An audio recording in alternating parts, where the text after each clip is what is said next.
Politics, commentary, entertainment, sports, news and opinion now. Here is Steve Malzberg. Rula, if that's the case, why can't American leaders be more honest? Well, because of AIPAC and because of the money behind it and because of Sheldon Adelson and because of all of us in the media. We're ridiculous. We are disgustingly biased when it comes to this issue. Look at how many airtime Netanyahu and his folks have on air on a daily basis. Andrea Mitchell and others. I never seen one Palestinian being interviewed on these same issues. Well, I'll push on back on that a little. We've had Palestinian maybe for 30 seconds, and then you have 25 minutes for Bibi Netanyahu and half an hour for Naftali Bennett and many others. All right, that's somebody named Rula Jabril on MSNBC lamenting the fact that the media is actually biased in favor of Israel. Joining us now, I'm very happy to say, is actor, author, economist, former speechwriter for Presidents Nixon and Ford, and columnist for Newsmax Magazine, Ben Stein. Welcome, sir. How are you, sir? I am great. Pleasure to talk to you. Really appreciate it. And there's your book up there, How to Really Ruin Your Financial Life.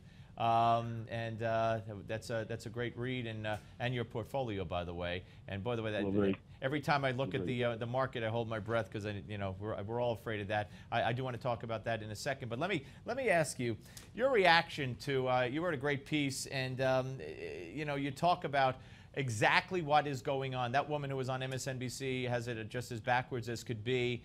The media, I believe, they long for Israeli casualties so they could keep their tote board even, because they don't like it when it's all Palestinians and no Israelis dead.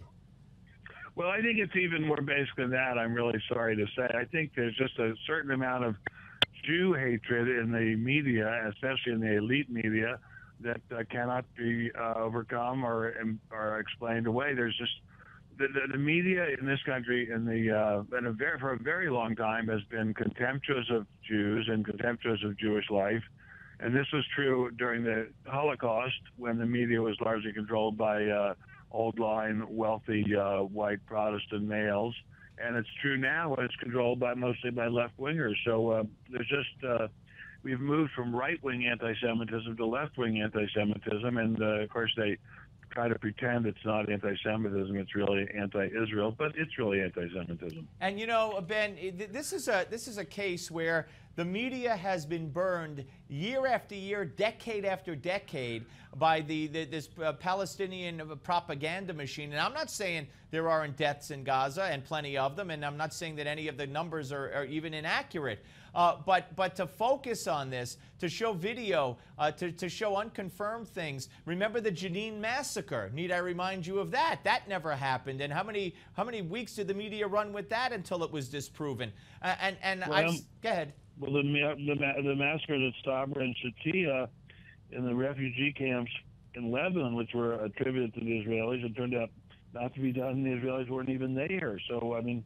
the media like to portray Jews as bullies and murderers, and this is, I think this as I say, it's kind of amazing to me because so much of the media is Jewish, but and some of that media is very, very good. I mean, I look at people like Bill Kristol; he's absolutely fabulous. But there's just a deep-seated self-hatred among I would say, especially the New York City elite media, in which Jews are just they want to show they're not Jewish by being anti-Israel, and it's not going to work. We know they're Jewish, and we know that they're not being fair to their own people, but they'll keep doing it. And Ben, that's a problem within the Jewish community if you view it as such, as I do, and I think you do. It as a tremendous problem. Yeah, I mean, Obama probably still has 60% support if he ran again today. 50%? I think it would be more than that. I mean, the behavior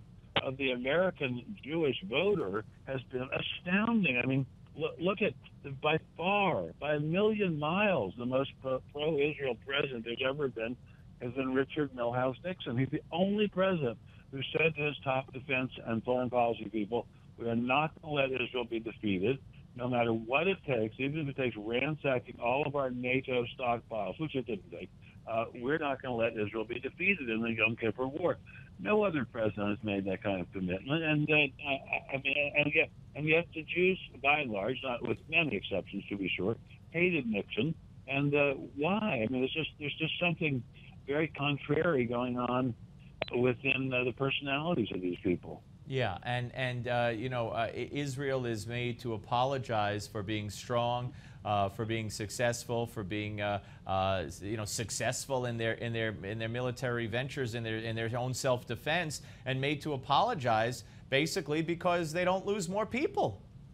Right, and they're being, and we're supposed to think there's something wrong with them for defending their country. I mean, every story about the war in Gaza should begin with Hamas started it.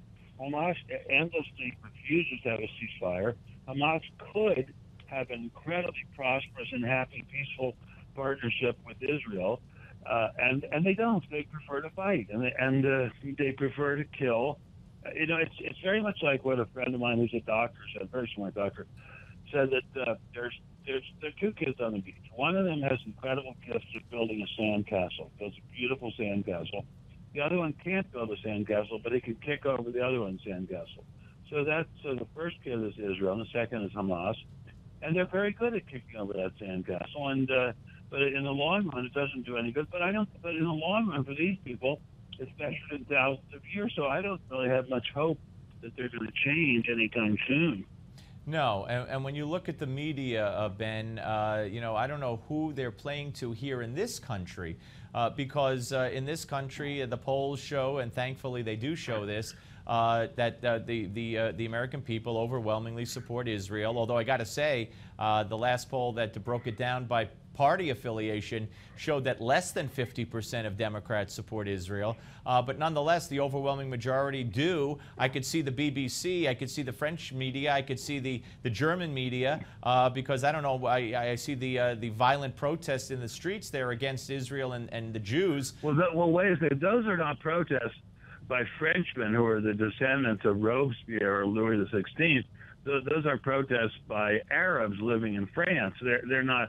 Those protesters are not the people whose grandparents were born in France. Those are Arabs who have been imported into France. And boy, is France going to pay a price for that, because these people are not going to be happy until they have Sharia law in France.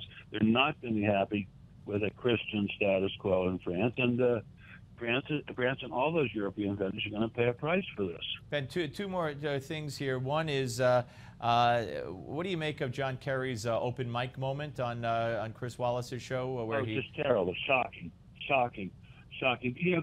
Kerry's a perfect example of everything you and I have just been talking about. Because Kerry's Jewish ethnically, and yet he is so eager to push his image as a Brahmin, wasp, Gentile, and to look down his nose at Israel.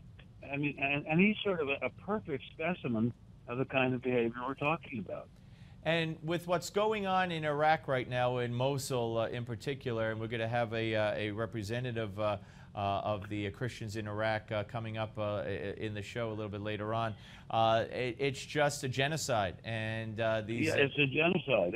And it's amazing. Here we have the Presbyterian Church, and I'm very, very sensitive about this because my wife is Presbyterian.